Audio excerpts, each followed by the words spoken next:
Halo sahabat klinik kimia semuanya, berjumpa lagi di program Klinik Kimia, cara asik belajar kimia.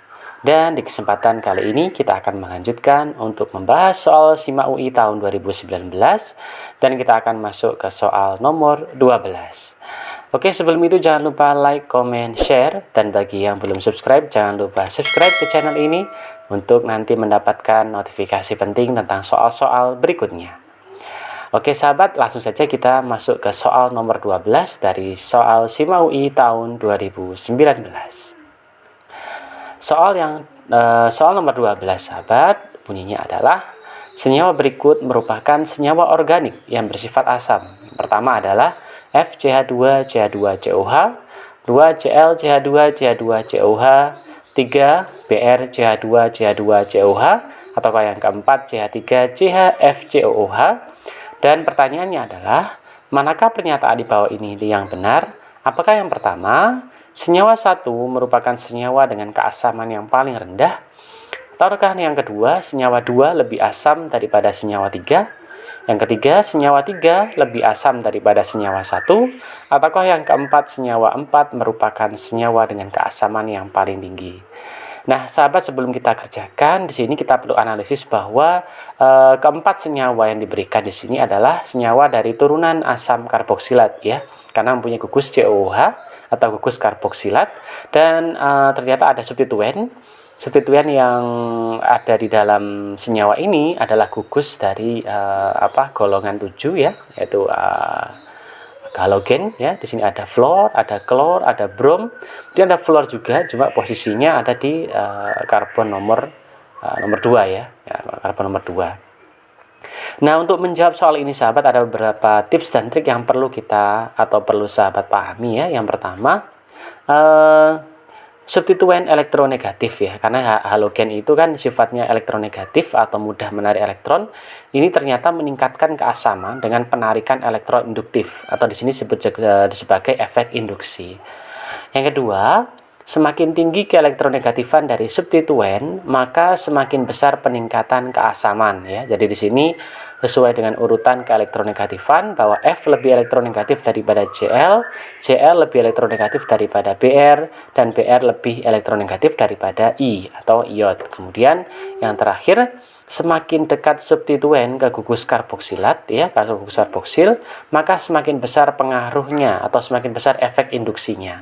Nanti semakin asam ya sahabat. Nah, untuk menjelaskan fenomena ini coba kita lihat ya. Jadi sini sahabat kita ambil ini adalah yang keempat ya sahabat ya, senyawa yang keempat ini ya.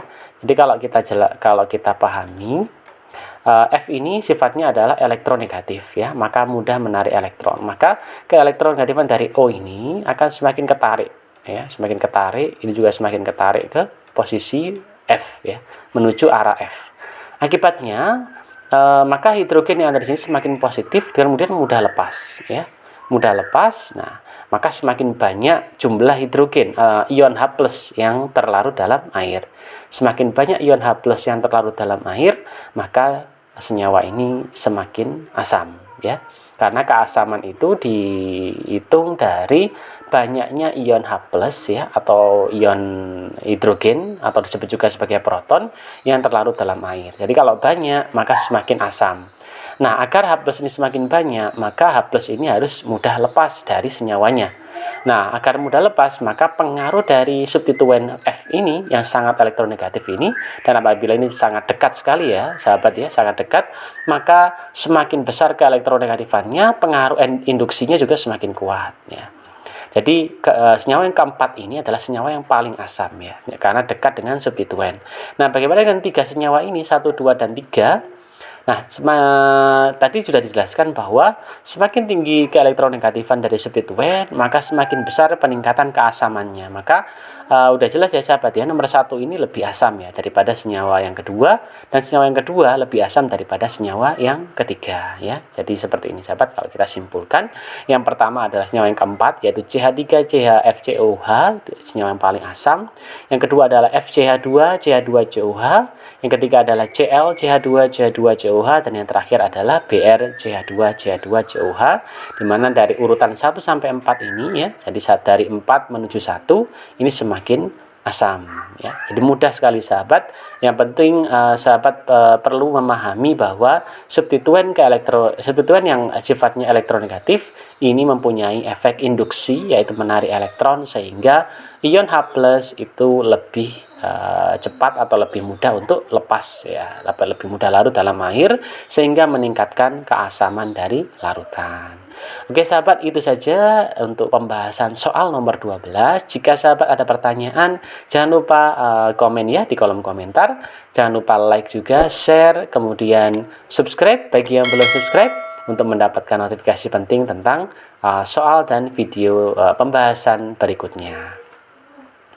Oke sahabat, itu saja yang bisa saya sampaikan. Terima kasih, mohon maaf apabila ada kesalahan, dan sampai jumpa di video berikutnya.